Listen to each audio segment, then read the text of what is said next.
Hey, shalom, shalom. This is following Yahshua. Welcome again to the rock. I don't know if you can see them green things coming out the ground, but those are Jerusalem artichokes. I made a much bigger area this year, and I also expanded them to a second area where they have a very large portion to just spread and grow. And I like the way they taste. Our family likes the way they taste. We know how to cook them, so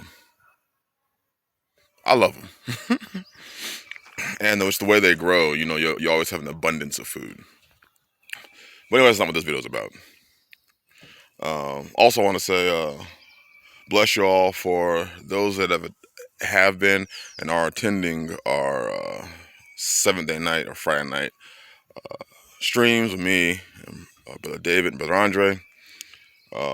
We've gotten quite a few thank yous, so you're welcome. It is an honor to be able to share and express and give you what the Word says.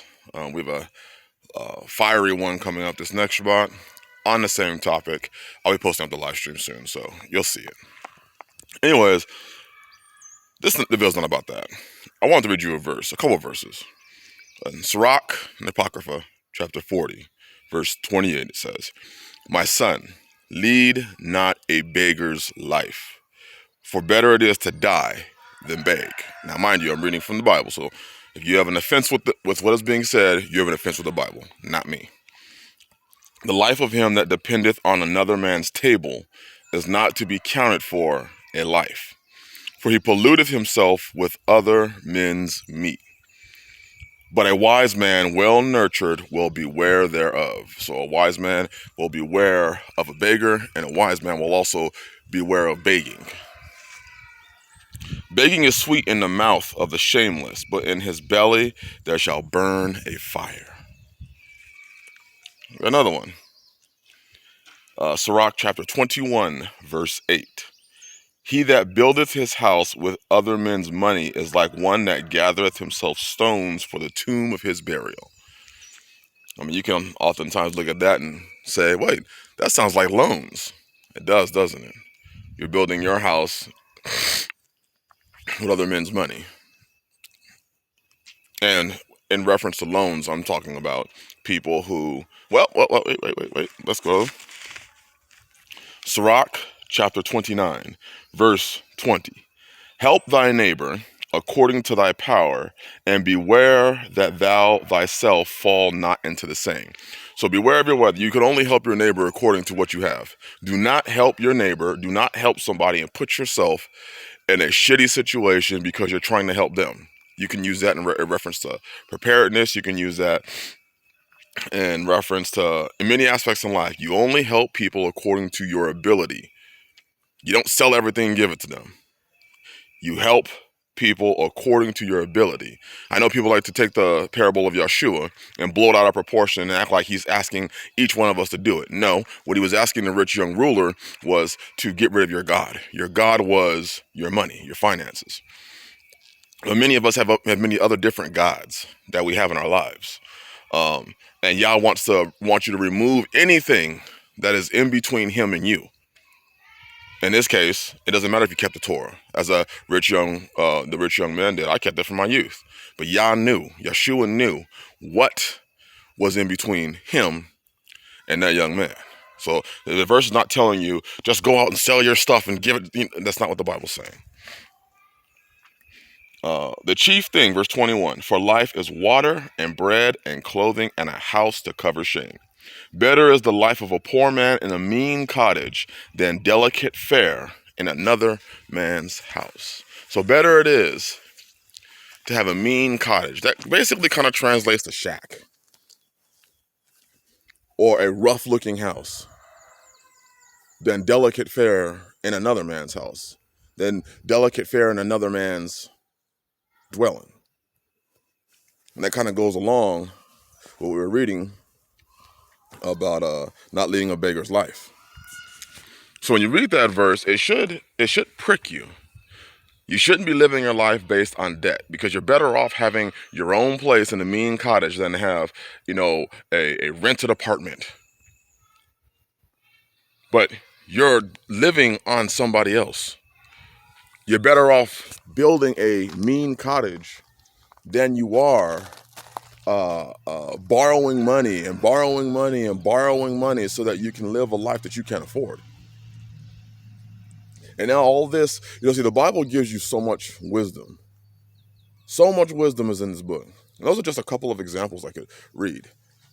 There's plenty more examples all through Sirach that show you how you can and how you should live.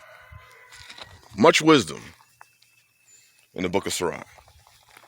That if you based your life on, you could find happiness. You could find happiness whether you were rich, and you could find happiness actually if you were poor. It says in the Apocrypha, the rich man is known for his riches and the poor man for his skill. Meaning if you don't have the ability to buy everything, you've got to learn some skills and use them to push yourself through life, to even make money off of. I mean, most people who started off, I guarantee you, with a lot of these businesses that are now large, started off probably because it was just them. And they kept pushing and pushing and pushing. But see, we're not used to that. What we're used to is kind of hopping on board the thing that already looks like it's grown. We don't want to be the people that set the foundation. We want the people that come in after the foundation has firmly been set and the building's been built. But then what you don't understand is that when you do things like that, you become basically the employee, the servant. And again, if you have no problem being a servant, what am I going to say? There are going to be servants, and there are people that need to be servants. But we have an epidemic of people who swear to themselves that they are not a servant, when in fact, I'm not talking about, I'm a servant of Yah. No, you serve man. As this world devolves and as this world falls apart, and you're watching the social ills, and if you're watching the feelings and the emotions of people, you're watching how people, there's a good movie that we watched yesterday, and I was explaining to the sisters that this is why we have to be careful. It's called Unhinged with Russell Crowe. It's on Amazon Prime. Excellent movie about basically a man who killed his ex-wife and her husband, I guess, and then was driving, and the cops were looking for him, and he basically cuts a woman, honks her horn at him, and the dude's unhinged. And he goes on a murder spree because he had just killed somebody else and basically asked the woman to apologize because she honked her horn at him very rudely. And he basically asked her to apologize and she wouldn't. So her pride got put her in a position of much destruction. It's called Unhinged on Amazon Prime. Excellent movie. Russell Crowe put on a lot of weight to play that part. But it made me think about, just the social ills and the nature of people. And people, always issue out that statement, I can't come out. I can't do this. I can't do that. Yes, you can. Is it going to require sacrifice? Yes. Is it going to require you to look at the book and to place yourself in it? Because that's one of the things that we don't ever do. We don't ever want to place ourselves in the book. The book is always an external thing, being the Bible. It's always some external thing for them over there. We don't ever make the book personal. What I've come to find out is most people simply are just not going to live the Bible. They'll read it, they'll do the external changes of the Bible, but they're not going to read it and say, shit, that's me. It's talking to me. That's personal to me. I have to go and do this thing now. I have to go and do it. Because it's talking to me. But it's always some book that a pastor or a preacher or somebody else tells you what the book says externally. They have the wisdom. You're the dumb nigga who's reading it. Or white person, whatever, Mexican, whatever I'm using that word to include everybody. You're the dumb one reading it. And you need somebody to tell it to you. But they always tell it to you in some aspect where you're the servant. You're the one who needs help. You're the dumb sheep. Always a dumb sheep. You're just a dumb sheep that walks around bad, dumb sheep. But how come there is never deliverance from you being a dumb sheep?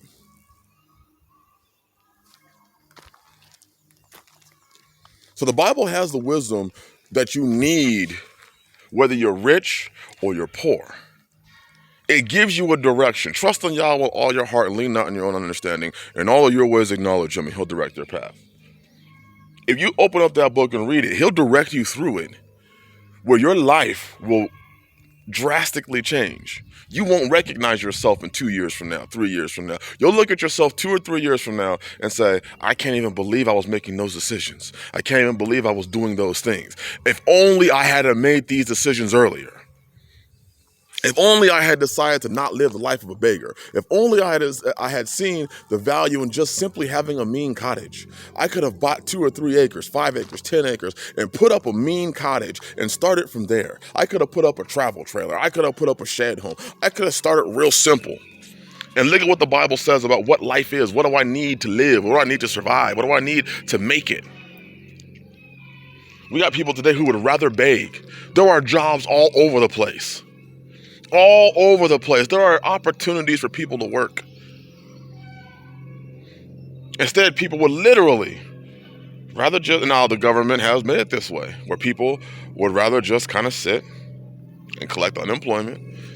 But now, I don't know if you've been reading articles, but that unemployment bomb is about to drop. Not just as far as inflation, but the IRS is now starting to go through. And, or the unemployment office is now starting to go through, and they're making people repay back that unemployment because these people, while they thought they were getting away with it, they refused jobs. They refused to go back to work because they were making more unemployment. And now unemployment saying, well, we got the notification from your ex-employer that they recalled you back to work, but you didn't want to come. Now that $10,000, $15,000 we gave you that you thought was just free money, now it's your ass. Pay it back.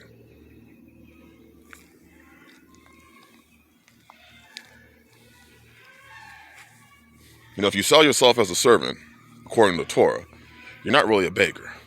But there are people today who want to look like they're free, but are beggars.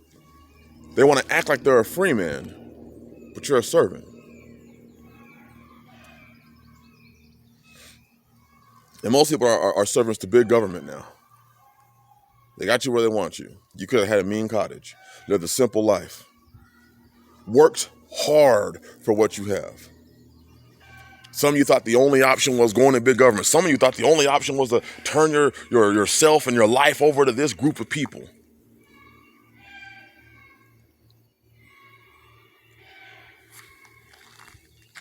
I trust them. I'm turning my life over to these group of people. That's the way we're supposed to be living. It seems like we just have welfare rehashed over and over and over again, taking on many different forms. Well, they always said the chickens are going to come home to roost. Trouble is coming. And you're going to have to look at your life in a year or two and ask yourself, when you were in 2020, 2019, and 2021, why didn't I make different decisions? Why didn't I do the things that the book said, that I could clearly read, that was clearly explained to me? See, when I say these things, I don't do it for me. I'm not asking you to come and give me your money. I'm not asking any of you for your money, your resources. I'm asking you just to follow what the book says. Come out of her, live a quiet and simple life, live a peaceful life.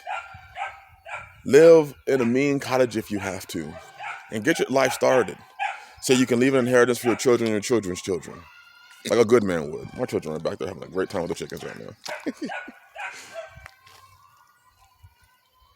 Anyway, this video was kind of a mini rant. Are you going to live the book or not? Do you really believe what you read in that book or not? Or is it just a fairy tale for you? Do you read the book and try to find every way to not do it, but still call yourself a believer? Well, I don't have to do that because, Yahshua did that. I don't have to keep the law anymore because Yahshua did that. Well, I just have the book just because it makes me feel good. I'm a believer in about a third of it. I'm a believer in this scripture in Acts, although it goes completely, or how it's explained is completely contrary to what the law says. But I believe that. The simple fact is most people, despite the fact that you can see what's going on in this world right now, most people simply cannot believe what they're seeing. And that shows you and tells you exactly why they can't live the book.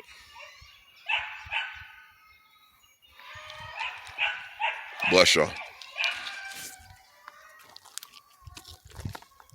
I hope this hit somebody. Shalom.